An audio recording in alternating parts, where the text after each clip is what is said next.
മഴക്കാല രോഗങ്ങൾ.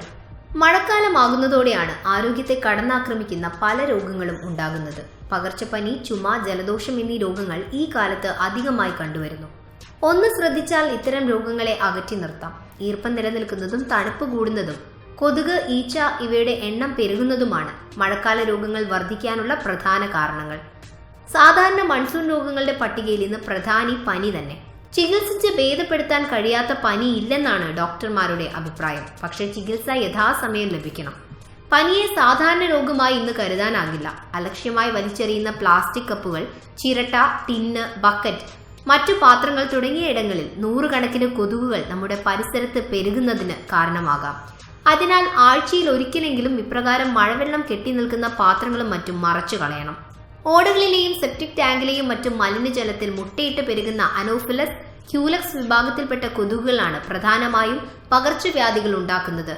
ജലസ്രോതസ്സുകൾ കണ്ടെത്തി കൂത്താടികളെ നശിപ്പിക്കാനുള്ള സ്പ്രേയിങ്, വളർച്ചയെത്തിയ കൊതുകുകളെ നശിപ്പിക്കാനുള്ള ഫോഗിംഗ് എന്നിവ നടത്തുന്നതിലൂടെ മലമ്പനി, മന്ദരോഗം, ജപ്പാൻ ജ്വരം എന്നിവ പടർന്നു പിടിക്കുന്നതിൽ നിന്ന് രക്ഷപ്പെടാം. കൊതുകടി ഏൽക്കുവാൻ കൂടുതൽ സാധ്യതയുള്ള ജോലികളിൽ ഏർപ്പെടുന്നവർ കൈ നീളമുള്ള ഷർട്ടും പാന്റും തൊപ്പിയും ധരിക്കുന്നതും കൊതുകുവല, കൊതുകുതിരി, മാറ്റ്, ഓയിൽ എന്നിവ ഉപയോഗിക്കുന്നതും ഫലപ്രദമാണ്. കൊതുകുകൾ വീട്ടിൽ കയറാതെ നോക്കാൻ ജനലുകളും വെന്റിലേറ്ററുകളും ചെറിയ വലകൾ ഉപയോഗിച്ച് മൂടണം. ഫ്ലൂ എന്നറിയപ്പെടുന്ന വൈറസ് രോഗമാണ് മഴക്കാലത്ത് സാധാരണയായി കാണപ്പെടുന്നത്. ജലദോഷവും തുമ്മലും ചുമയും പനിയും ശ്വാസതടസ്സവും ഉള്ളപ്പോൾ രോഗബാധിതർക്ക് നല്ല വിശ്രമം ആവശ്യമാണ്. കടുത്ത ഫ്ലൂവിനൊപ്പം ശ്വാസതടസ്സവും അനുഭവപ്പെട്ടാൽ H1N1 പരിശോധനയ്ക്ക് വിധേയമാവുക. പൊതുസ്ഥലത്ത് വെച്ച് തുമ്മുകയോ ചുമക്കുകയോ ചെയ്യുമ്പോൾ ഒരു വലിയ ടവലോ മാസ്കോ ഉപയോഗിച്ച് വായും മൂക്കും മറയ്ക്കുക. ഇൻഫ്ലുവൻസ വാക്സിനേഷൻ ചെറിയ കുട്ടികൾക്ക് നിർബന്ധമായി നൽകുക. സാധാരണ ചുമയും ജലദോഷ രോഗങ്ങളും മഴക്കാലത്ത് സാധാരണമാണ്. ഇത് വൈറസ് മൂലമാണെങ്കിലും ബാക്ടീരിയയുടെ കടന്നാക്രമണത്തിനുള്ള സാധ്യത കൂടും. പനിയോടൊപ്പം ചുമയും കഫക്കെട്ടുമുണ്ടായാൽ വിദഗ്ധ ചികിത്സ തേടുക. കാലാവസ്ഥാ വ്യതിയാനം ശ്വാസകോശത്തെയും ദഹന വ്യവസ്ഥയുമാണ് ആദ്യം ബാധിക്കുക. ശ്വാസകോശങ്ങൾക്കുള്ള സ്വയം സംരക്ഷണ മാർഗങ്ങളാണ് തുമ്മലും ചുമയും ഒക്കെ. ചുമയ്ക്കുമ്പോഴും തുമ്മുമ്പോഴും രോഗാണുക്കൾ വായുവിലേക്ക് പകർന്ന് മറ്റുള്ളവർക്ക് രോഗം ബാധിക്കാതിരിക്കാൻ മുൻകരുതലുകൾ എടുക്കുക. മഴക്കാലത്ത് പടർന്നു പിടിക്കുന്ന രോഗങ്ങൾ, അവയുടെ ലക്ഷണങ്ങളും എന്തെല്ലാമെന്ന് നോക്കാം. ടൈഫോയിഡ്.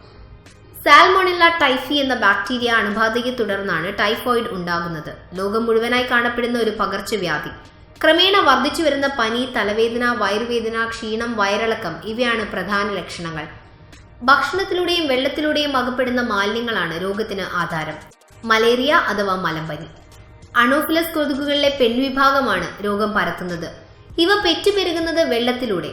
പനി, വിറയൽ, പേശിവേദന, ക്ഷീണം ഇവയൊക്കെയാണ് ലക്ഷണങ്ങൾ.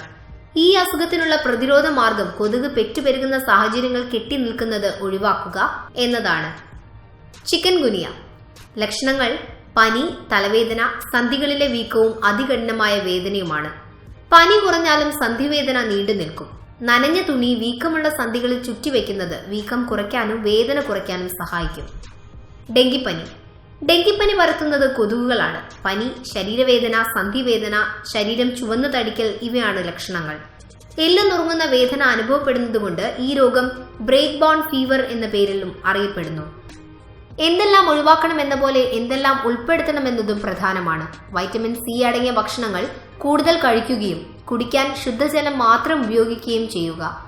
തിളപ്പിച്ചാറിയ വെള്ളം തന്നെ കുടിക്കണം. ദിവസവും കുറഞ്ഞത് അരമണിക്കൂർ വ്യായാമം ചെയ്യുക. കൈകൾ വൃത്തിയായി കഴുകുക. ആരോഗ്യത്തിന് നല്ലതായ കട്ടൻ ചായയും ഗ്രീൻ ടീയും കുടിക്കുക. കരുതലിലൂടെയും ഫലപ്രദമായ ചികിത്സയിലൂടെയും മഴക്കാല രോഗങ്ങളോട് വിട പറയാം.